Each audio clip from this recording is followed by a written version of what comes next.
Hello everyone. Hello hello hello, मेरी आवाज़ आ रही होगी आई थिंक, है ना? Hello everyone, hello hello hello. तो उमंग बैच हमारा लेजेंड, सबसे अच्छा बैच जो हम चालू कर रहे हैं for class 9th and 10th। ठीक है, 9th और 10th के लिए भी। अभी हम इसमें क्लास 10th का चैप्टर पढ़ रहे हैं, दैट इज लाइफ प्रोसेसेस। ठीक है, तो मैंने रात को एक शॉट डाला था। ठीक है, ये वीडियो मैं उससे पहले रिकॉर्ड कर चुकी हूँ। मैंने रात को एक शॉट डाला था, मतलब जब तुम इस वीडियो देख रहे होगे, जब मैंने ये वीडियो कंप्लीट कर ली होगी, उस रात को मैंने एक शॉट डाला था कि मैं 5 आवर्स का ये लेक्चर तुम्हें दूंगी। बट हुआ क्या कि जो लेक्चर था 5 घंटे का, उसको मैं अब डिवाइड करके देने वाली हूँ, क्योंकि मेरे को पता है कि बहुत सारे ऐसे बच्चे होते हैं जो पूरा लेक्चर नहीं देख पाएंगे 5 घंटे का। ठीक है, और यू फील लेजी, तो मैं इसको पार्ट्स में डिवाइड करके दूंगी। 4 पार्ट में ये वीडियो डलेगी।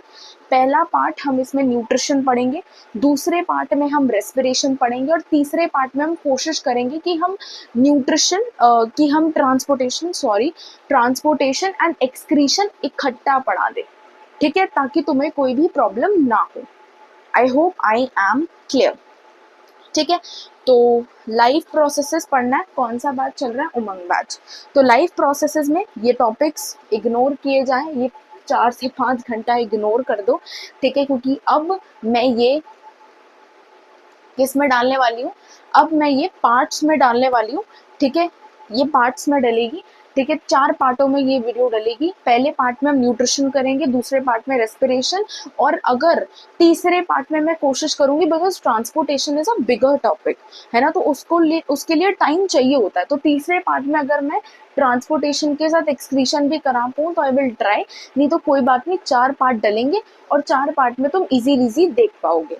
ठीक है, तो चलो स्टार्ट करते हैं फिर। आओ, सबसे पहले क्या पढ़ते हैं? सबसे पहले हम पढ़ते हैं कि व्हाट आर लाइफ प्रोसेसेस। तुम चैप्टर के देखो, बायोलॉजी में होता क्या है कि जब भी हम किसी भी चैप्टर का नाम पढ़ते हैं, तो हम उस चैप्टर के नेम से ही चीजों को डिकोड कर लेते हैं।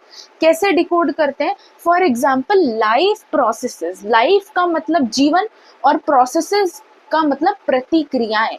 तो जीवन को मेंटेन करने के लिए जो जो प्रतिक्रियाएं होती हैं, उन्हें लाइफ प्रोसेसेस कहते हैं। मेरे जीवन को चलाने के लिए, जीवन की गाड़ी को चलते रहने के लिए जो जो प्रतिक्रियाएं, जो जो प्रोसेसेस रिक्वायर्ड होते हैं, उन्हें लाइफ प्रोसेसेस कहते हैं। पढ़ो, the basic and the essential activities performed by a living organism to sustain and maintain life। तो जो बेसिक और एसेंशियल एक्टिविटीज एक लिविंग ऑर्गेनिज्म परफॉर्म करता है अपनी लाइफ की गाड़ी को चलते रहने के लिए, उस प्रोसेस को क्या बोलते हैं? लाइफ प्रोसेसेस बोलते हैं। What do you mean bye sustain? Sustain का मतलब होता है सर्वाइवल। ठीक है, सर्वाइवल। तो the basic and the essential activities performed by a living organism to sustain and maintain life, अपनी लाइफ की गाड़ी को चलते रहने के लिए जो जो एक्टिविटीज रिक्वायर्ड होती हैं, उन्हें क्या बोलते हैं? Life processes.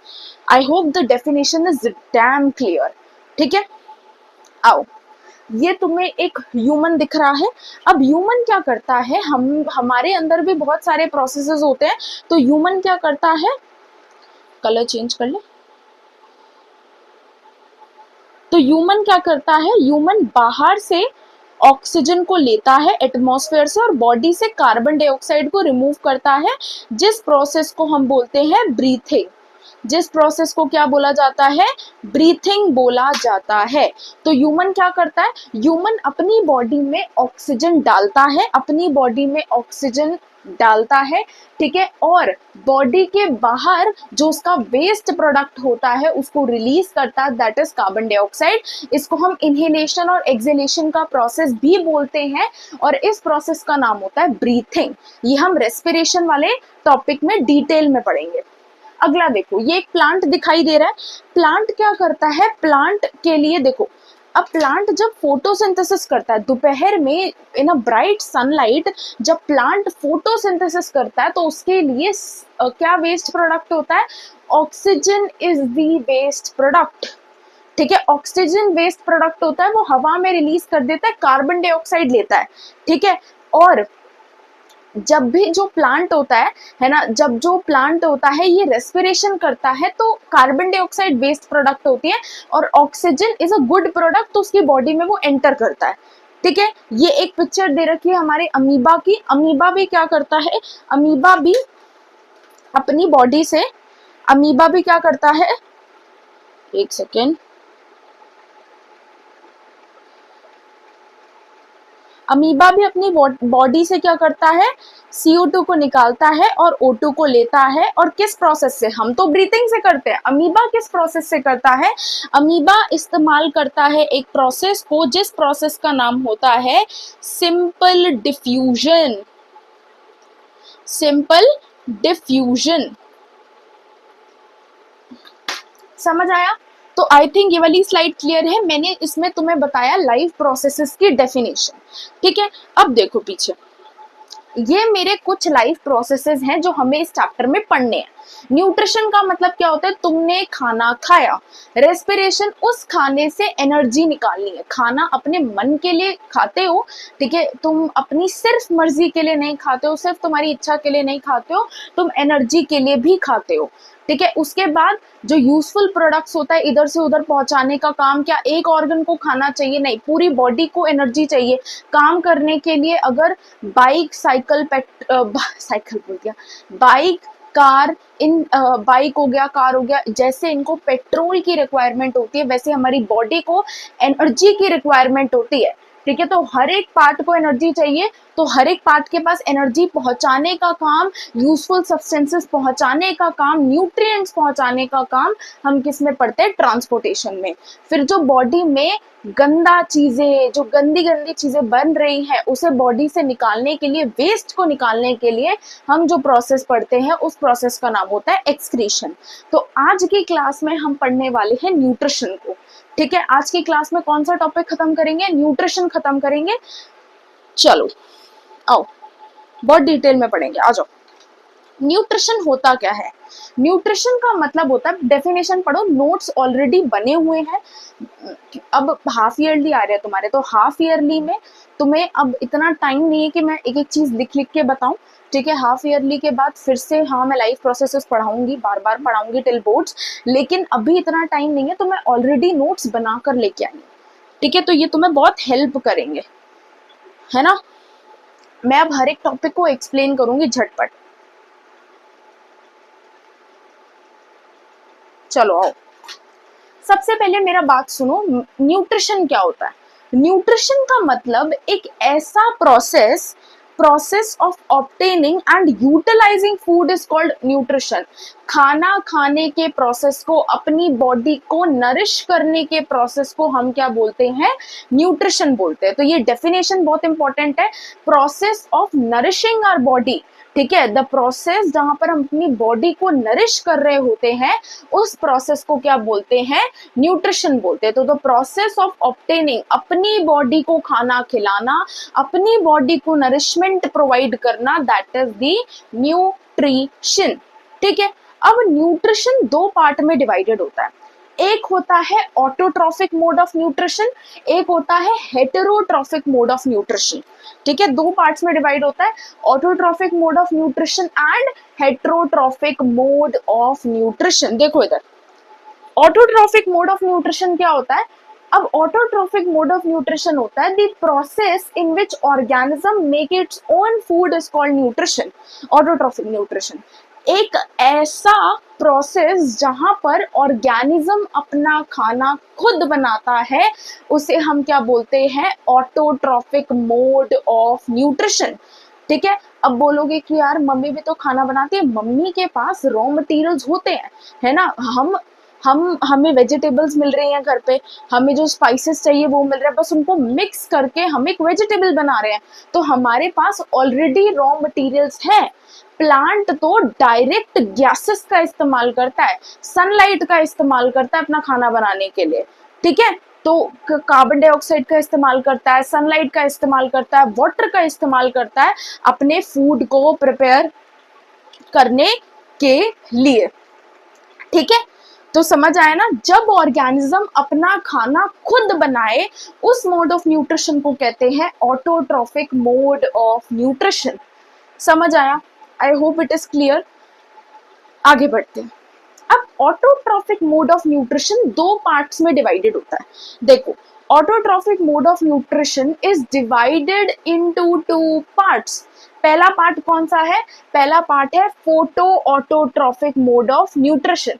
पहला पार्ट कौन सा है? Photo autotrophic mode of nutrition. दूसरा पार्ट है chemo autotrophic mode of nutrition. Photo का क्या मतलब होता है? फोटो का मतलब लाइट। फोटो का मतलब लाइट। तो यहाँ पे प्लांट लाइट एनर्जी का इस्तेमाल करता है अपने फूड को प्रिपेयर करने के लिए। यहाँ पे देखो, यूटिलाइजेस लाइट एनर्जी। किसको इस्तेमाल करता है अपने खाने प्रिपेयर करने के लिए? लाइट एनर्जी का इस्तेमाल करता है। किसका इस्तेमाल करता है? लाइट एनर्जी का इस्तेमाल करता है। आई होप इट इज क्लियर। समझ आया? अब देखो, chemo autotrophic mode of nutrition. Chemo मतलब केमिकल। तो प्लांट यहाँ पे किस चीज का इस्तेमाल कर रहा है? मतलब प्लांट नहीं, ऑर्गेनिज्म यहाँ पे किस चीज का इस्तेमाल कर रहा है? केमिकल्स का इस्तेमाल कर रहा है अपने फूड को प्रिपेयर करने के लिए। तो फोटो मतलब लाइट, केमो मतलब केमिकल। तो यहाँ पे लाइट एनर्जी का इस्तेमाल हो रहा है, यहाँ पे केमिकल एनर्जी का इस्तेमाल हो रहा है। आई hope it is clear and cut. आगे देखो, एग्जाम्पल प्लांट्स, ऑब्वियसली प्लांट्स। दूसरा एग्जाम्पल साइनोबैक्टीरिया। साइनोबैक्टीरिया को ब्लू ग्रीन एल्गा भी कहते हैं। तो इसके दो एग्जाम्पल याद रखने हैं, प्लांट्स एंड साइनोबैक्टीरिया। ठीक है, plants and cyanobacteria. Chemo autotrophic mode of nutrition, जहां पे प्लांट किस चीज को यूटिलाइज कर रहा है? केमिकल एनर्जी को यूटिलाइज कर रहा है। प्लांट नहीं, ऑर्गेनिज्म। फॉर एग्जाम्पल बैक्टीरिया है ना, बैक्टीरिया केमिकल एनर्जी को यूटिलाइज करके अपने खाने को प्रिपेयर करता है। कुछ बैक्टीरिया ऐसे होते हैं। ठीक है, अगर मैं बोलूं, ठीक है, कुछ बैक्टीरिया होते हैं ऐसे। ठीक है, आई होप इट इज क्लियर। तो एक बार मैं रिपीट कर देती हूँ, हमने क्या पढ़ा? हमने सबसे पहले पढ़ा कि लाइफ प्रोसेसेस होते क्या है। तो एक ऐसे प्रोसेसेस जो हमारी लाइफ को, हमारे लाइफ की गाड़ी को चलाने में मदद करते हैं, उन्हें हम बोलते हैं लाइफ प्रोसेसेस। ठीक है, उसके बाद हमने बोला कि न्यूट्रिशन क्या होता है। एक ऐसा प्रोसेस जहां पर हम फूड खाते हैं ताकि हम अपनी बॉडी को नरिश कर पाए, इसे बोलते हैं न्यूट्रिशन। दो टाइप्स होते हैं, ऑटोट्रॉफिक एंड हेटेरोट्रॉफिक। ठीक है, ऑटोट्रॉफिक मोड ऑफ न्यूट्रिशन का होता है जहां पे ऑर्गेनिज्म अपना खाना खुद बनाता है, उसे ऑटोट्रॉफिक मोड ऑफ न्यूट्रिशन कहते हैं। दो टाइप होते हैं, फोटो ऑटोट्रॉफिक और कीमो ऑटोट्रॉफिक। फोटो मतलब लाइट, कीमो मतलब केमिकल। तो यहाँ पे लाइट एनर्जी का इस्तेमाल हो रहा है, यहाँ पे केमिकल एनर्जी का इस्तेमाल हो रहा है। यहाँ पे एग्जाम्पल है प्लांट एंड साइनोबैक्टीरिया। यहाँ पे एग्जाम्पल होते हैं हमारे कुछ bacteria, some bacteria. I hope it is clear. चलो आगे बढ़ते हैं। अगला टॉपिक आते हैं, what do you mean by heterotrophic mode of nutrition. Heterotrophic mode of nutrition का मतलब होता है कि organism, heterotrophic mode of nutrition, कि एक ऑर्गेनिज्म किसी दूसरे ऑर्गेनिज्म पर डिपेंडेंट है फॉर इट्स फूड। तो क्या लिखा हुआ है? The process in which an organism is dependent on other organism for food. जहां पे एक ऑर्गेनिज्म दूसरे ऑर्गेनिज्म पर डिपेंडेंट है, किसके लिए? फूड के लिए। ठीक है, तो वहां पर एक organism is dependent on other organism for its food. I hope it is clear. ठीक है, हम प्लांट्स पर डिपेंडेंट है फूड के लिए। ठीक है, हम प्लांट्स पर डिपेंडेंट है फूड के लिए। समझ आ गया व्हाट इज हेटेरोट्रॉफिक? तीन टाइप होते हैं, holozoic, saprophytic and parasitic. Holozoic का क्या मतलब होता है? होलोजोइक का मतलब होता है कि organism feed by ingesting the whole food. हम पूरा, होलो मतलब पूरा, होलो मतलब पूरा, होलोजोइक मतलब ऑर्गेनिज्म पूरा खाना चबा कर खा रहा है, that is holozoic mode of nutrition. क्या लिखा हुआ है कि organism feed by ingesting whole food, organism पूरे फूड को चबा कर खा रहा है, it is eating the whole food, so it is known as holozoic mode of nutrition. Saprophytic, sap, sap मतलब गंदगी, ऑर्गेनिज्म किस पे डिपेंडेंट है, डेड और डिकेइंग मैटर पर, ठीक है। तो यहाँ पर जो ऑर्गेनिज्म है सैप्रोफिटिक में वो किस पे डिपेंडेंट है, डेड एंड डिकेइंग मैटर पर। क्लियर, आगे बढ़े। अगला आता है पैरासिटिक। पैरासिटिक का क्या मतलब होता है, पैरासिटिक का मतलब होता है कि जो ऑर्गेनिज्म है वो किसी दूसरे ऑर्गेनिज्म पर, क्या लिखा हुआ है, organism derive nutrition from other organism without killing them. Organism किसी दूसरे ऑर्गेनिज्म के ऊपर ऐसे चढ़ के बैठा है और उससे न्यूट्रिशन डिराइव कर रहा है, बट उसे मार नहीं रहा है, क्योंकि पैरासाइट भी बहुत तेज होते हैं, उन्हें पता लग गया ये मर गया तो फिर हम कहां से न्यूट्रिशन लेंगे, तो न्यूट्रिशन लेता है बट मारता नहीं है। फिर से रिपीट करते हैं, होलोजोइक का मतलब पूरे फूड को इंजेस्ट कर लेना, ingesting the complete food. Dead और डिकेइंग मैटर पर ऑर्गेनिज्म डिपेंडेंट होता है, ऑर्गेनिज्म न्यूट्रिशन के लिए किसी और ऑर्गेनिज्म पर डिपेंडेंट होता है बट उसको मारता नहीं है। अब ये पॉइंट है बहुत इंपॉर्टेंट, यहां पर डाल लो,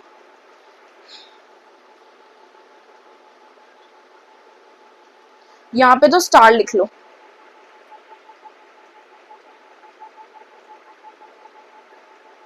इंपॉर्टेंट, ये बोर्ड्स में भी आया हुआ है, आई थिंक पता नहीं कौन सी ईयर में आया था, पिछले साल आया था, पिछले से पिछले साल आया था।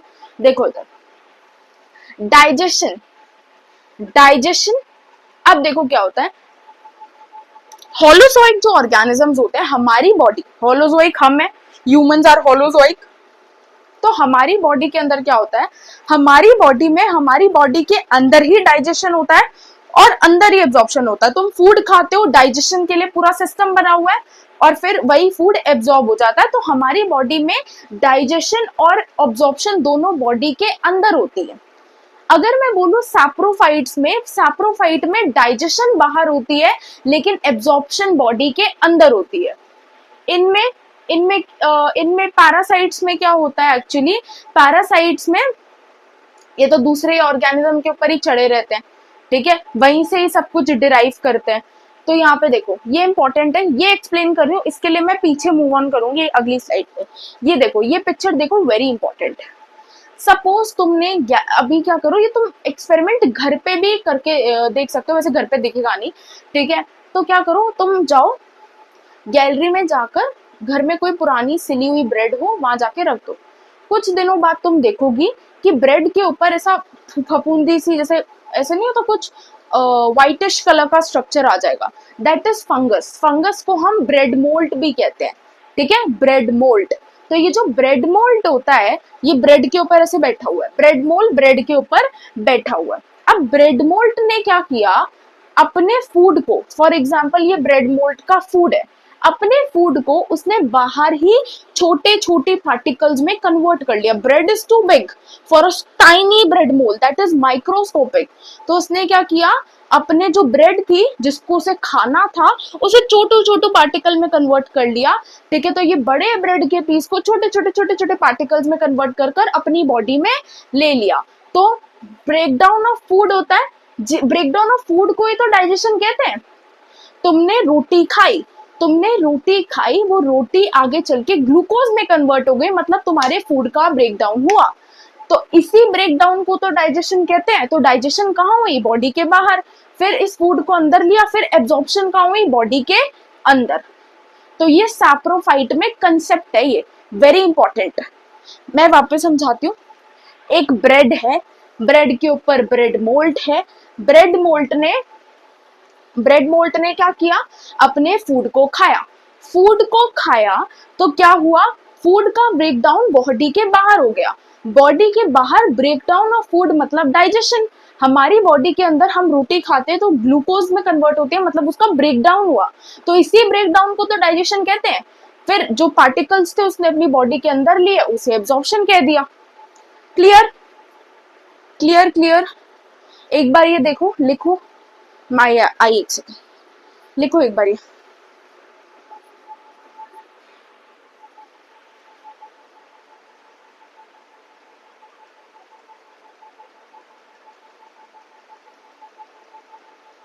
ठीक है, लिखो लिखो, note down. Very important topic, ये आता है पेपर में।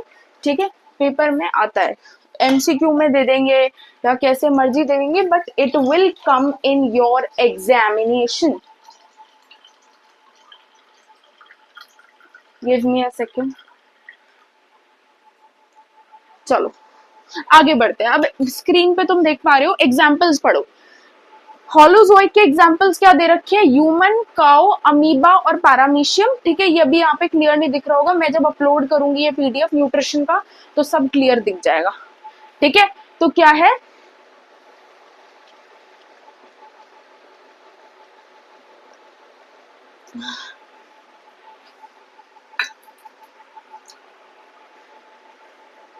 क्या है? ह्यूमन, काउ, अमीबा और पैरामीशियम। ये इसमें क्या है? Fungus, yeast, mushroom. Yeast is also a fungus, mushroom is also a fungus. Cuscuta, तुम देखते होगे हेज प्लांट्स तुम्हारे स्कूल वगैरह में लगे होंगे, आई डोंट नो। ठीक है, हेज प्लांट्स के ऊपर ऐसे thread like, yellow thread like structure इकट्ठा हो जाता है, उसे कसकटा कहते हैं। लाइस, सर में जुए पड़ जाना। Tapeworm, tapeworm is also a parasite. समझ आया ये टॉपिक? बहुत डिटेल में पढ़ा है, बहुत डिटेल में। अब पढ़ते हैं अगले टॉपिक की तरफ। अगला टॉपिक है फोटोसिंथेसिस। थोड़ा सा बचा है प्लांट्स वाला। अगला टॉपिक कौन सा है? आराम आराम से कर रहे हैं, ठीक है। अगला टॉपिक कौन सा है? ये तो बहुत इंपॉर्टेंट है, आएगा फोटोसिंथेसिस। अब फोटो ब्रेक डाउन, मैंने क्या बोला था, बायो में जब भी हम पढ़ते हैं तो वर्ड्स ब्रेक डाउन करते हैं। करो वर्ड्स ब्रेक डाउन। फोटो का मतलब लाइट, और सिंथेसिस का मतलब लाइट। लाइट और लाइट, सन की लाइट कैसी है? एनर्जी के फॉर्म में है, तो फोटो मतलब लाइट एनर्जी, और सिंथेसिस मतलब किसी चीज का प्रोडक्शन। किसका प्रोडक्शन? फूड का प्रोडक्शन। तो यहाँ पर क्या मैं ये कह सकती हूँ कि लाइट एनर्जी का इस्तेमाल कर कर हम क्या फूड की प्रोडक्शन कर रहे हैं? यस, यही करते हैं फोटोसिंथेसिस के अंदर। ठीक है, तो क्या किया कि लाइट एनर्जी का इस्तेमाल कर कर किसका प्रोडक्शन किया? फूड का प्रोडक्शन किया। इस प्रोसेस को हम क्या कहते हैं? फोटोसिंथेसिस। हुआ क्या? ध्यान से सुनो, आराम से ध्यान से सुनो। सबसे पहले क्या हुआ, हमारा लीफ है, प्लांट मस्त बैठा हुआ था, ऐसे मस्त बैठा हुआ है प्लांट। प्लांट को कोई वो नहीं है। दोपहर के टाइम में सूरज की ब्राइट लाइट प्लांट के लीफ पर पड़ी। ये लीफ है प्लांट का, प्लांट के लीफ पर सूरज की ब्राइट लाइट पड़ी। हुआ क्या, जैसे ही ब्राइट लाइट पड़ी तो क्या हुआ? Absorption of light energy by chlorophyll. जैसे ही लाइट पड़ी तो क्लोरोफिल ने क्या किया? इस लाइट एनर्जी को एब्जॉर्ब कर लिया। लीफ है, लीफ के अंदर क्लोरोप्लास्ट होता है और क्लोरोप्लास्ट के अंदर क्लोरोफिल होता है। ठीक है, तो जैसे ही लाइट पड़ी लीफ पर, अंदर क्या था? क्लोरोप्लास्ट। क्लोरोप्लास्ट के अंदर क्या था? क्लोरोफिल। तो क्या हुआ? इस लाइट एनर्जी को किसने एब्जॉर्ब किया? क्लोरोफिल ने एब्जॉर्ब किया। क्या पहला मैकेनिज्म ऑफ फोटोसिंथेसिस समझ आया? फिर से बता रही हूं, ध्यान से सुनो। एक लीफ है, एक पत्ती है, उसके ऊपर सनलाइट गिरी। जैसे ही सनलाइट लीफ के ऊपर गिरी, उसने क्या किया? जो लीफ था उसके अंदर क्लोरोप्लास्ट था, क्लोरोप्लास्ट के अंदर क्लोरोफिल था, क्लोरोफिल ने लाइट एनर्जी को एब्जॉर्ब कर लिया। क्लियर? क्लोरोफिल ने क्या किया? लाइट एनर्जी को एब्जॉर्ब कर लिया। पक्का क्लियर हो गया ना? आगे देखो, light energy is converted into chemical energy. अब क्या हुआ, ये जो हमारी लाइट एनर्जी थी ये किस में कन्वर्ट हो गई? केमिकल एनर्जी में कन्वर्ट हो गई। मतलब light energy converted into chemical energy, मतलब लाइट एनर्जी किसकी फॉर्म कन्वर्ट हो गई? Chemical energy. और किस फॉर्म में स्टोर हुई? एटीपी की फॉर्म में, दैट इज एडेनोसिन ट्राइफॉस्फेट। है ना। तो जो लाइट एनर्जी थी it is converted to chemical energy that is ATP adenosine triphosphate. ठीक है, जैसे ही ये हुआ, जैसे ही ये चीज हुई, तो क्लियर हो रहा है मैं क्या बोल रही हूँ। सबसे पहला लाइट पत्ती पर गिरी, पत्ती पर लाइट गिरने के बाद क्या हुआ, पत्ती पर लाइट गिरने के बाद क्या हुआ, पत्ती के अंदर था क्लोरोप्लास्ट, क्लोरोप्लास्ट के अंदर था क्लोरोफिल, उसने लाइट को एब्जॉर्ब कर लिया। क्लियर हुआ इतना, clear clear clear clear clear. अब क्या हुआ, ये जो लाइट एनर्जी थी ये किस में कन्वर्ट हो गई, केमिकल एनर्जी की में के फॉर्म में कन्वर्ट हो गई। मतलब light energy is converted into chemical energy and stored in the form of ATP that is adenosine triphosphate, the energy currency of the cell, cell का एनर्जी करेंसी। तो जैसे ही लाइट गिरी स्प्लिटिंग हुआ पानी का, वाटर स्प्लिट हो गया। ठीक है, लाइट एनर्जी केमिकल एनर्जी में फिर क्या हुआ, पानी की स्प्लिटिंग हुई, हाइड्रोजन अलग हो गया, ऑक्सीजन अलग हो गया। ऑक्सीजन तो गैस है, हवा में उड़ गया। हाइड्रोजन, हाइड्रोजन ने यहाँ पर हमारे कार्बन डाइऑक्साइड, ये जो हाइड्रोजन था होता क्या है, अब पूछेंगे कि ये रिएक्शन है, ये रिएक्शन है, ये सब मिला कहां से, कार्बन डाइऑक्साइड एटमॉस्फेयर से, वाटर रूट से, और लाइट आ रही है, क्लोरोफिल प्लांट के अंदर ऑलरेडी प्रेजेंट है। ठीक है, तो ये जो वाटर स्प्लिट हुआ ये तो ऑक्सीजन तो उड़ गया, ये हाइड्रोजन ने मेरे कार्बन डाइऑक्साइड के साथ कंबाइन कर लिया और क्या बना लिया, ग्लूकोज बना लिया। हाँ, जो एक 6 कार्बन मॉलिक्यूल है, ग्लूकोज क्या है, एक 6 कार्बन मॉलिक्यूल है। क्लियर क्लियर क्लियर क्लियर, समझ आया, समझ आया। और उसके बाद क्या हुआ, देखो reduction of carbon dioxide, carbon dioxide, जब भी हम, तुमने अगर केमिकल रिएक्शन वाला चैप्टर पढ़ा होगा, केमिस्ट्री का फर्स्ट चैप्टर, हमारे टाइम में तो पता नहीं बुक में था, एनसीईआरटी में अब पता नहीं है या नहीं है, क्या होता था कि जो रिडक्शन है, जब भी किसी भी कंपाउंड में हाइड्रोजन ऐड होती है उसे बोलते हैं रिडक्शन। किसी कंपाउंड में ऑक्सीजन ऐड होता है उसे बोलते हैं ऑक्सीडेशन। किसी कंपाउंड से हाइड्रोजन को हटा दो तो उसे क्या बोलते हैं, ऑक्सीडेशन। किसी कंपाउंड में से ऑक्सीजन को हटा दो उसे क्या बोलते हैं, रिडक्शन। ठीक है, तो हाइड्रोजन का कार्बन डाइऑक्साइड में ऐड होना मतलब रिडक्शन ऑफ CO2 होना।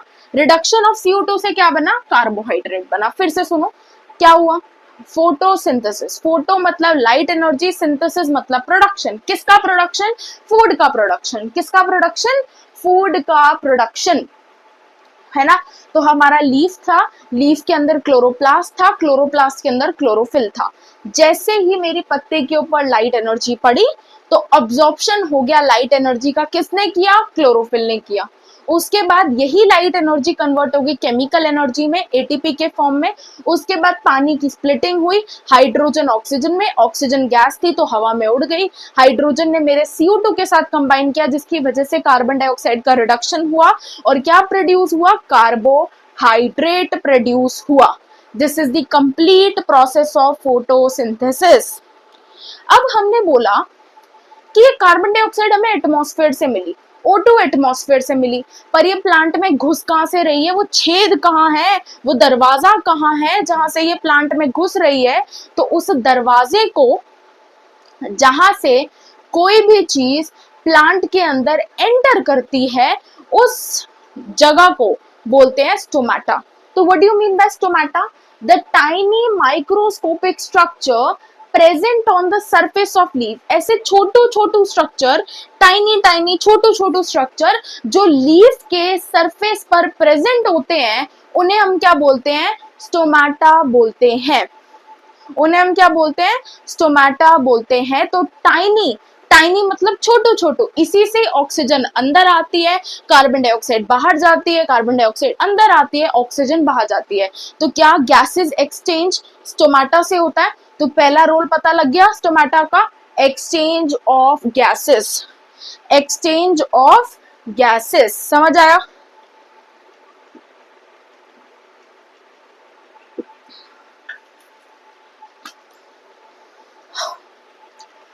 ठीक है। अब ये स्टोमेटा दे रखा है मुझे, इसको लेबल करते हैं। ये जो ग्रीन ग्रीन दिख रहे हैं ये मेरा क्लोरोप्लास्ट है, ये जो अंदर ऐसा बड़ा बड़ा सा दिख रहा है ये मेरा स्टोमाटल पोर है, ये बीन शेप स्ट्रक्चर मेरे गार्ड सेल्स हैं। अब देखो दूसरा रोल क्या होता है, ट्रांसपीरेशन। स्टोमाटा से वाटर वेपर्स इवापोरेट होकर हवा में जाते हैं, वाटर वेपर्स इवापोरेट होकर हवा में जाते हैं तो लॉस ऑफ वाटर स्टोमाटा से होता है। इस लॉस ऑफ वाटर को हम क्या बोलते हैं, ट्रांसपीरेशन बोलते हैं। ठीक है, इस लॉस ऑफ वाटर को हम क्या बोलते हैं, ट्रांसपीरेशन बोलते हैं। क्लियर हुआ? तो सबसे पहला स्टोमाटा टाइनी स्ट्रक्चर्स जो लीफ के सरफेस पर प्रेजेंट होते हैं उन्हें हम बोलते हैं स्टोमाटा। स्टोमाटा का क्या काम होता है, सबसे पहला एक्सचेंज ऑफ गैसेस। क्या काम होता है, exchange of gases. Carbon dioxide यहाँ से एग्जिट करती है, एंटर करती है, ऑक्सीजन एग्जिट करती है, एंटर करती है, एक्सचेंज ऑफ गैसेस। दूसरा, यहां से वाटर वेपर्स प्लांट के बाहर निकलते हैं तो transpiration that is loss of water भी यहीं से होता है। अब very important concept that is opening and closing of stomata.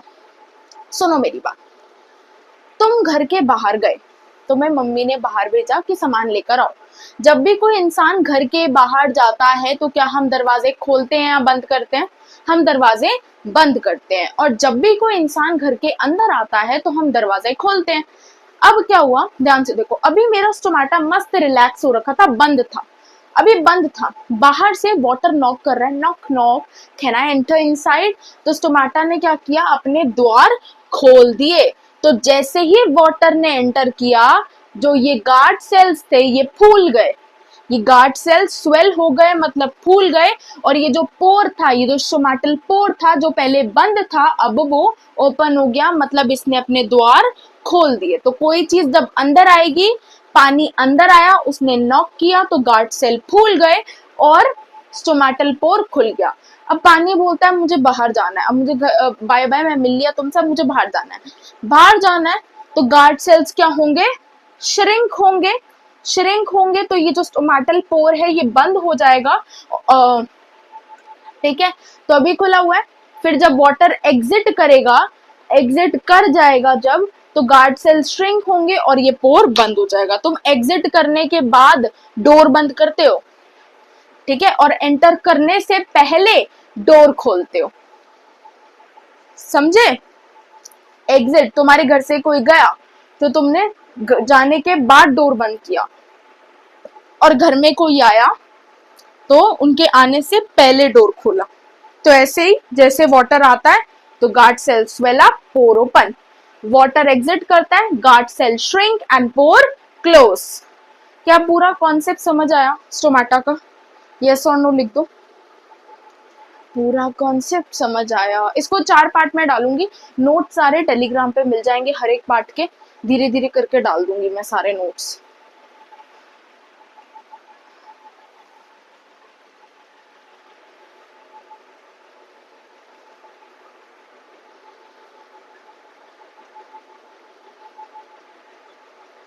अब पढ़ते हैं फोटोसिंथेसिस इन डेजर्ट प्लांट्स।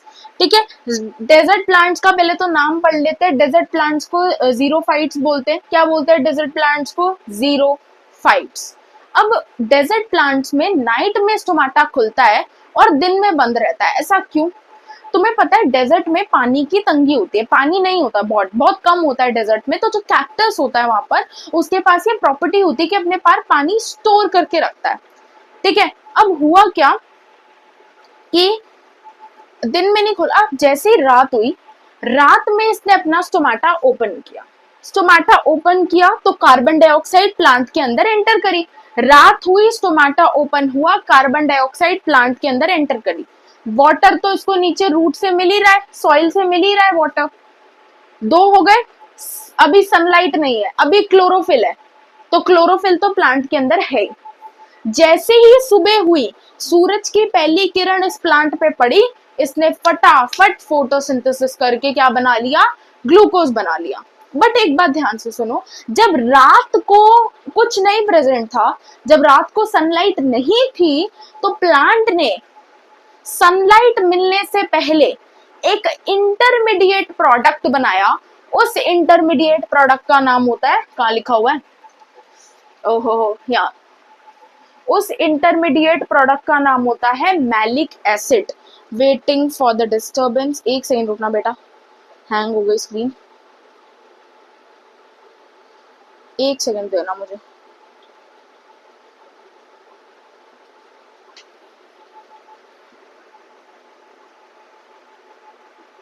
एक सेकंड देना, कभी कभार क्या होता है, give me a second, device not found, एक सेकंड बेटा, एक सेकंड, एक सेकंड देना।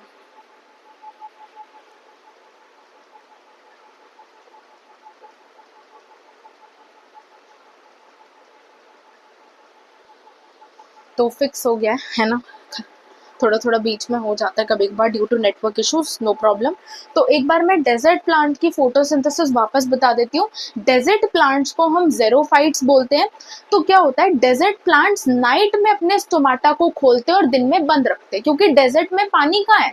तो क्या होता है, नाइट में जब अपने स्टोमाटा को ओपन करते हैं तो जो कार्बन डाइऑक्साइड होती है वो प्लांट के अंदर एंटर करती है, ठीक है।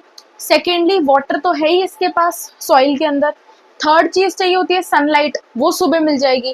क्लोरोफिल प्लांट के अंदर है ही, तो प्लांट ये सुबह तक वेट करता है, ठीक है। और जैसे ही सूरज की पहली किरण के साथ ये अपना ग्लूकोज बना लेता है, समझ आया, ठीक है। बट होता क्या है कि इस स्टेप के बीच में लाइट मिलने से पहले ये एक इंटरमीडिएट कंपाउंड बनाता है जिसे हम क्या बोलते हैं, मैलिक एसिड। क्या बोलते हैं, मैलिक एसिड। डे में अपना स्टोमाटा क्यों क्लोज रखता है, क्योंकि डे में पानी एस्केप आउट ना हो जाए कैक्टस में से, प्लांट में से, तो इसलिए दिन में अपने स्टोमाटा को ये क्लोज कर कर रखता है। अगला देखो, न्यूट्रिशन इन ह्यूमन बीइंग्स। अब हम पढ़ेंगे ह्यूमन डाइजेस्टिव सिस्टम, ह्यूमन का प्यारा प्यारा डाइजेस्टिव, फिर अमीबा, फिर पैरामीशियम, देन ओवर। चलो आओ, ह्यूमन का जो डाइजेस्टिव सिस्टम होता है, पहली बात तो ये दो पार्ट में डिवाइडेड होता है। इधर देखो, ध्यान इधर, ह्यूमन का डाइजेस्टिव सिस्टम दो पार्ट में डिवाइडेड होता है। एक होता है एलिमेंट्री कैनाल और दूसरे होते हैं इस सिस्टम से associative glands. Alimentary canal start होता है माउथ से, एम का मतलब होता है माउथ, और कहाँ पे खत्म होता है, एनस पे खत्म होता है। माउथ से जाएगा, माउथ से फूड एंटर किया, फिर जाएगा बकल कैविटी में, बकल कैविटी से ईसोफेगस, ईसोफेगस से स्टमक, स्टमक से small intestine, then large intestine, then rectum, और फिर एनस के थ्रू ये बॉडी से बाहर निकल जाएगा। तो माउथ, बकल कैविटी, फिर उसके बाद फैरिंग्स है ना, फैरिंग्स ने लिखा है यहाँ पे, फैरिंग्स, फिर ईसोफेगस, फिर उसके बाद stomach, small intestine, large intestine, rectum, anus, ठीक है, समझ आया। अब एसोसिएटिव ग्लैंड्स कौन कौन से होते हैं, तीन ग्लैंड्स होते हैं, एक होता है सलाइवरी ग्लैंड, एक होता है लिवर, और तीसरा होता है पैनक्रियास। तो तीन ग्लैंड होते हैं, salivary gland, liver and pancreas, समझ आया। अब देखो, स्टार्ट करते हैं, पार्ट से स्टार्ट करेंगे। सबसे पहला एलिमेंट्री कैनाल पढ़ेंगे, पहला पार्ट माउथ। माउथ में तीन चीजें होती है, टीथ, टंग, और अंदर होता है सलाइवरी ग्लैंड्स। तो फंक्शन सबके लिख लेते हैं। टीथ का क्या काम होता है, chewing and crushing of food. दांत नहीं होगे तो खाना कैसे चबाओगे, तो chewing and crushing of food किसका काम होता है, टीथ का। टंग का क्या काम होता है, तुमने चबा लिया खाना, अब उसको अंदर तक पहुंचाने का, मतलब रोलिंग, अंदर तक पहुंचाने का काम किसका होता है, टंग का। And tasting of food, food की टेस्ट, तुम्हें पता कैसे लगेगा ये करेला है, ये छोले भटूरे हैं, कैसे पता लगेगा, टेस्ट करके। तो यहाँ पे टेस्ट बर्ड्स प्रेजेंट होते हैं, ठीक है, जो हमारे टेस्ट को डेवलप करते हैं। तभी हमें ये चीज अच्छी और ये चीज बुरी लगती है। हमें कैसे पता करेला बुरा और छोले भटूरे अच्छे, क्योंकि हमने टेस्ट करके देखा है, करेला test bitter and chole bhature तो यार, ठीक है। तो टीथ, टीथ किस में मदद करता है? Chewing and crushing of food में मदद करता है। टीथ किस में मदद करता है? च्यूइंग एंड चबाने में, क्रश करने में, फूड में किसका काम होता है? टीथ का। Tongue rolling and tasting of food, tasting कैसे करेगा? क्योंकि टंग में टेस्ट बर्ड्स होते हैं, तो वहां से टेस्टिंग हो जाएगी, तो rolling and tasting of food. ठीक है। और salivary gland, salivary gland release करता है सलाइवरी अमाइलेज। सलाइवरी ग्लैंड क्या रिलीज करता है?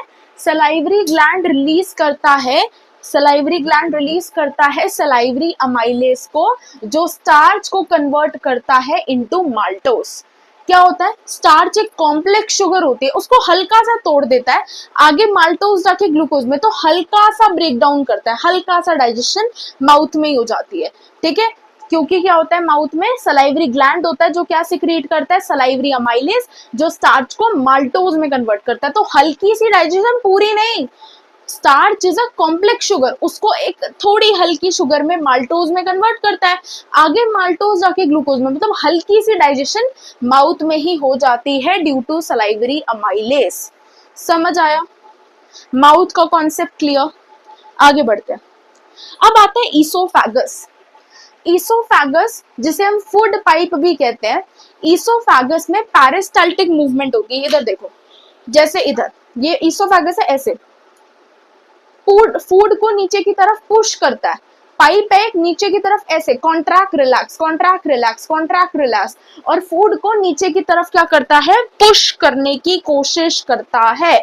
ठीक है, पेरिस्टाल्टिक मूवमेंट होती है। इट इज क्या बेचता है? माउथ को, it is a connection between mouth and stomach. Food mouth से होते हुए, फूड माउथ से, इसोफेगस से होते हुए कहाँ जाता है? हमारे पेट में जाता है, स्टमक में जाता है।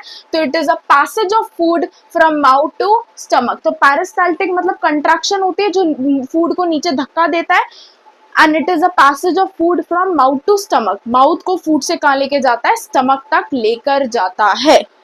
अगला पार्ट, स्टमक। स्टमक में क्या प्रेजेंट होता है? स्टमक में गैस्ट्रिक जूसेस होते हैं। ठीक है, तीन चीजें होती हैं, एक होता है पेप्सिन, एक होता है HCl और एक होता है म्यूकस। ध्यान से सुनो, म्यूकस से चालू करते हैं।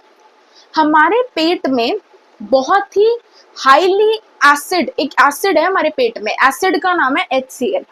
ठीक है, अगर एसिड ऐसे मैंने पेट में रख दिया तो क्या मेरा पेट जल नहीं जाएगा? तो इसीलिए हमारे पेट में एक ऐसी लाइनिंग होती है जो पेट की इनर लाइनिंग को एसिडिक मीडियम ऑफ HCl से प्रोटेक्ट करती है। जिन लोगों की ये लाइनिंग खराब हो जाती है उनको अल्सर्स हो जाते हैं। पेक्टिक अल्सर एक डिजीज है, अल्सर हो जाते हैं पेट के अंदर। ठीक है, तो ये क्या होती है? Protect inner lining of stomach. Mucus क्या करती है? हमारे स्टमक की अंदर वाली लाइनिंग को प्रोटेक्ट करती है। हर एक दो हफ्ते में ये जो लाइनिंग होती है म्यूकस की, ये रिप्लेस होती है। हर एक दो हफ्ते में ये लाइनिंग क्या होती है? रिप्लेस होती है। अब पढ़ते हैं HCl। HCl का पहला काम, प्रोवाइड एसिडिक मीडियम। स्टमक के अंदर क्या प्रोवाइड करता है? Acidic medium. It is the strongest acid. और दूसरा, बैक्टीरिया। फॉर एग्जाम्पल फूड खाया, फूड के साथ बैक्टीरिया आए, जर्म्स आए, वो पेट में ही मर जाते हैं due to the acidic effect of HCl। तो mucus protect the inner lining of stomach due to the acidic action of HCl। HCl acidic medium provide करता है। ठीक है, HCl क्या प्रोवाइड करता है? एसिडिक मीडियम प्रोवाइड करता है और पेट में आने वाले सारे बैक्टीरिया और जर्म्स को ठिचक कर देता है। समझ आया? क्लियर? अब पढ़ते हैं पेप्सिन। पेप्सिन एक एंजाइम होता है जो किसको क्या करता है? पेप्सिन ब्रेक डाउन ऑफ, जो भी तुम खाने में प्रोटीन लेते हो, प्रोटीन का ब्रेक डाउन कौन करता है? पेप्सिन करता है। इसको किस में कन्वर्ट करता है? अमाइनो एसिड्स में। ठीक है, तो जो भी तुम खाने के साथ प्रोटीन ले रहे हो उसका जो ब्रेक डाउन है वो कौन करता है? पेप्सिन, जो कि एक एंजाइम है। तो it helps in the break down of protein. Clear हुआ? क्लियर हुआ? अगला देखो, अगला आता है लिवर। लिवर क्या करता है? लिवर बाइल जूस प्रोड्यूस करता है। लिवर क्या प्रोड्यूस करता है? बाइल जूस प्रोड्यूस करता है। कहाँ पे स्टोर्ड होता है बाइल जूस? हमारे गॉल ब्लैडर में। तो क्या प्रोड्यूस करता है लिवर? Bile juice. अब कुछ क्वेश्चन आता है, फॉर एग्जाम्पल एक पेशेंट है, उसका गॉल ब्लैडर खराब हो गया, गॉल ब्लैडर रिमूव करवा दिया डॉक्टर ने, तो डॉक्टर उसे क्या एडवाइस करता है? डॉक्टर एडवाइस करता है eat less oily food, eat less fatty food. ठीक है, क्यों? क्योंकि बाइल जो होता है, बाइल जूस, ये फैट्स के डाइजेशन में मदद करता है। अब बाइल जूस स्टोर ही नहीं हो रहा है due to gall bladder removal, तो इसीलिए डॉक्टर बोलता है कि कम ऑयली खाना खाओ। समझ आया? हाँ। अब देखो पेनक्रियास, पेनक्रियास एक लीफ शेप्ड ऑर्गन होता है, क्या सिक्रीट करता है? पेनक्रियाटिक जूसेस सिक्रीट करता है। ये बाइल जूस सिक्रीट करता था, बाइल जूस, ये pancreatic juice, bile juice store होता था गॉल ब्लैडर में, ये पे यहाँ पे पेनक्रियाटिक जूस सिक्रीट करता है। Small intestine, intestinal juice, small intestine intestinal juice secrete करता है। ठीक है, स्मॉल इंटेस्टाइन क्या सिक्रीट करता है? इंटेस्टाइनल जूसेस सिक्रीट करता है। यहीं पे फाइनल डाइजेशन होती है। तुमने खाना खाया, पेट में गया, स्मॉल इंटेस्टाइन में आया, यहीं पे फूड की फाइनल डाइजेशन होती है, जिसकी वजह से स्मॉल इंटेस्टाइन की वॉल्स में माइक्रोविलाई होती है। इस माइक्रोविलाई की वजह से जो डाइजेस्टेड फूड होता है वो अब्सॉर्ब हो जाता है और अनडाइजेस्टेड वेस्ट मेरे लार्ज इंटेस्टाइन में चला जाता है। ध्यान से सुनना, ये माइक्रोविलाई मेरे स्मॉल इंटेस्टाइन के सरफेस को इंक्रीज करती है और एब्जॉर्प्शन में मदद करती है। कैसे? फाइनल डाइजेशन हुई, जो डाइजेस्टेड फूड था वो चला गया मेरे बॉडी में, बॉडी में अब चला गया वापस। जो अनडाइजेस्टेड फूड था वो स्मॉल इंटेस्टाइन से कहाँ जाएगा? लार्ज इंटेस्टाइन में जाएगा। तो लिवर बाइल जूस स्टोर कहाँ पर होता है? गॉल ब्लैडर में। Pancreas pancreatic juice, small intestine intestinal juices, और विलाई इंक्रीज सरफेस एरिया और दूसरा एब्जॉर्प्शन में मदद करता है। अब यहाँ पे देखो, लार्ज इंटेस्टाइन का क्या काम है? Absorption of water. पर्सन को डायरिया हो गया, डायरिया क्यों होता है? क्योंकि लार्ज इंटेस्टाइन ने अच्छे से पानी एब्जॉर्ब भी नहीं किया होगा, तो जो फीसेस निकली उसके साथ एक्सेसिव वाटर भी निकल गया। पर्सन को कॉन्स्टिपेशन, इतना पानी एब्जॉर्ब कर लिया कि फीसेस में तक पानी नहीं है, तो उसको बोलते हैं कॉन्स्टिपेशन। तो इसीलिए ये दो डिजीज होती है due to the due to the defect in the absorption of large intestine. तो इसका काम होता है एब्जॉर्प्शन ऑफ वाटर। रेक्टम में टेम्पोरली फीसेस, जो वेस्ट होता है, जिन्हें फीसेस कहते हैं, स्टूल कहते हैं, वो यहाँ पे कलेक्ट होता है। द फीसेस और the stool is collected temporarily in the rectum, फिर एनस के थ्रू इजेशन हो जाती है। ठीक है, इजेशन का मतलब removal of faeces. I hope the whole human digestive system is clear. समझ लो, माउथ तीन चीजें, टीथ, टंग और सलाइवरी ग्लैंड। टीथ का काम चूइंग एंड क्रशिंग, टंग का rolling and tasting, salivary gland salivary amylase secrete करेगा that convert starch into maltose. Oesophagus peristaltic movement, mouth से स्टमक तक फूड पहुंचाएगा।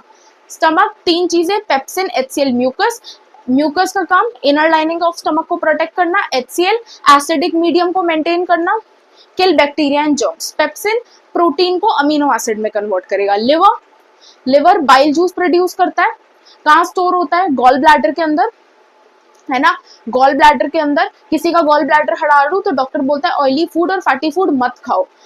फिर पेनक्रियास पेनक्रियाटिक जूस, इंटेस्टाइन में फाइनल डाइजेशन होती है, विलाई होती है जो डाइजेस्टेड वेस्ट को बॉडी में और अनडाइजेस्टेड वेस्ट को लार्ज इंटेस्टाइन में, सरफेस एरिया को भी विलाई इंक्रीज करती है। लार्ज इंटेस्टाइन में एब्जॉर्प्शन ऑफ वाटर, रेक्टम में वेस्ट टेम्पोरली स्टोर होता है और एनस से इजेशन मतलब रिमूवल ऑफ वेस्ट हो जाता है। अच्छा, डाइजेशन के दौरान जो कार्बोहाइड्रेट्स तुम खाते हो वो किस में कन्वर्ट होता है? ग्लूकोज में। प्रोटीन कन्वर्ट होता है अमीनो एसिड में और फैट्स कन्वर्ट होते हैं फैटी एसिड और ग्लिसरॉल में। तो ये इनकी छोटी छोटी मतलब टूट जाते हैं, छोटी छोटी यूनिट्स में कन्वर्ट हो जाते हैं। समझ आया? हो गया। चलो, अब दो ऑर्गेनिज्म के अंदर हमने न्यूट्रिशन पढ़ना है। एक पढ़ना है हमने अमीबा के अंदर, दूसरा पढ़ना है पैरामीशियम के अंदर। अमीबा के अंदर डिटेल में पढ़ना है, पैरामीशियम का बुक में नहीं दे रखा है तो मैं हल्का सा बताऊंगी। देखो क्या होता है, ध्यान से सुनना। ये मेरा अमीबा है, फिगर देखो, अभी मैं आपसे बताती हूँ। ये मेरा अमीबा है।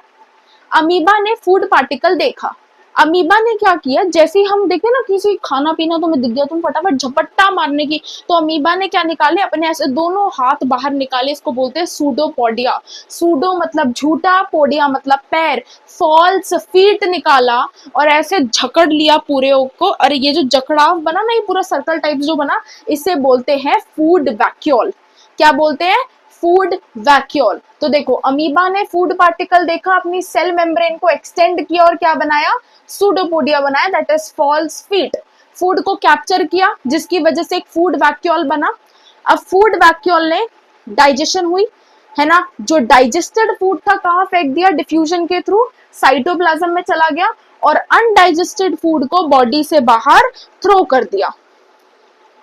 अमीबा ने फूड देखा, पांव फैलाए, सूडोपोडिया से कैप्चर किया, अपनी सेल मेम्ब्रेन को एक्सटेंड किया, फूड को कैप्चर करने के बाद फूड वैक्यूल बनाया, डाइजेशन की, डाइजेशन के क्या हुआ कि अमीबा ने क्या किया, डाइजेशन किया, डाइजेशन के बाद जो डाइजेस्टेड फूड था उसे कहाँ पर डाल दिया, साइटोप्लाज्म में डाल दिया, अनडाइजेस्टेड फूड को बॉडी के बाहर थ्रो कर दिया। अमीबा ने क्या किया, सीडोपोडिया बनाया, ऐसे पैर फैलाए, सीडोपोडिया बनाने के बाद फूड कैप्चर किया, फूड कैप्चर करने के बाद वैक्यूल बना, वैक्यूल में डाइजेशन हुई, डाइजेशन के बाद जो फूड था वो साइटोप्लाज्म में गया, अनडाइजेस्टेड फूड बॉडी से बाहर चला गया। तो दैट इज इन अमीबा। अगला आता है न्यूट्रिशन इन पैरामीशियम। पैरामीशियम की बॉडी के चारों तरफ क्या प्रेजेंट होते हैं, सीलिया होते हैं। ये सीलिया, ये फूड पार्टिकल आया, इस सीलिया ने इस फूड पार्टिकल को धक्का दिया, ये हमारी ओरल पैरामीशियम की ओरल कैविटी से अंदर जाता है, डाइजेशन होती है, डाइजेस्टेड फूड साइटोप्लाज्म में, और जो अनडाइजेस्टेड फूड होता है वो कहाँ चला जाता है, एनल पोर में चला जाता है। ठीक है, और फिर से सीलिया है, सीलिया ने फूड पार्टिकल को धक्का मार मारकर ओरल कैविटी में घुसा दिया, डाइजेशन हुई, डाइजेस्टेड फूड साइटोप्लाज्म में, अनडाइजेस्टेड फूड एनल पोर से बाहर। That is all. तो हमारा न्यूट्रिशन खत्म होता है यहाँ पे। तो आई होप तुम्हें पसंद आया होगा लेक्चर। ठीक है, अगले पार्ट में हम रेस्पिरेशन करेंगे। ठीक है, तो स्टे ट्यून, नोट्स मिल जाएंगे तुम्हें। बेस्ट ऑफ लक, शुभ रात्रि।